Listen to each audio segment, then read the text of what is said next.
नमस्कार मित्रांनो, आपल्या सर्वांचं पीके किचनमध्ये खूप खूप असं मनपूर्वक स्वागत। रेसिपीला सुरुवात करण्याच्या पहिले तुम्ही जर माझ्या चॅनलला सबस्क्राइब केले नसेल तर लवकरात लवकर पीके किचनच्या लिंकवरती जाऊन माझ्या चॅनलला सबस्क्राइब करा। आजची आपली रेसिपी म्हणजे गिल्ली भेळ।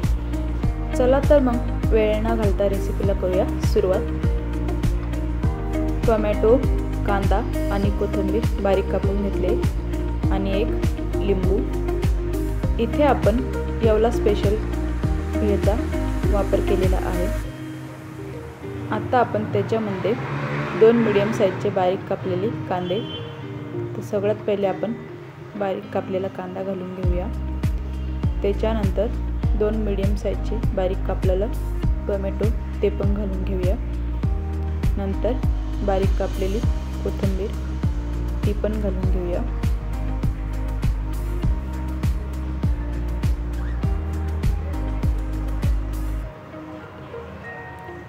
हे टोमॅटो, कांदा आणि कोथिंबीर घातल्यानंतर आपण जे लिंबू कापलेलं होतं त्याचा रस घालून घेऊया। लिंबाचा रस घातल्याने गिल्ली भेळला एकदम वेगळाच असा स्वाद येतो।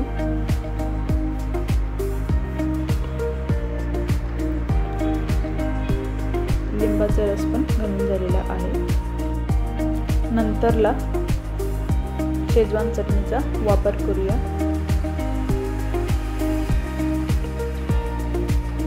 स्टॉलवाल्यांकडे गिल्ली भेळसाठी रस्सा असतो, तर आपण इथे शेजवान चटणीचा वापर केला।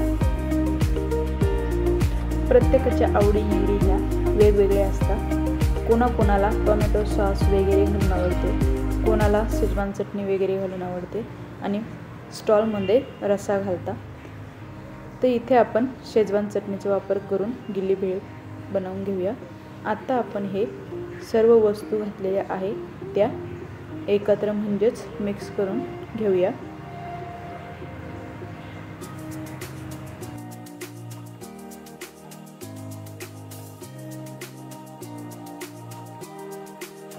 इथे आपली भेळ बनवून तयार आहे। कोणाकोणाला भेळसोबत चहा प्यायला खूप आवडते, तर आपली भेळ बनवून तयार झालेली आहे। भेळचा कलर एकदम चेंज झालेला आहे। भेळकडे पाहता क्षणीच तोंडाला पाणी एवढी स्वादिष्ट दिसते। चला तर आपण हे एका ताटामध्ये म्हणजे डिशमध्ये काढून घेऊया। तुम्हाला माझ्या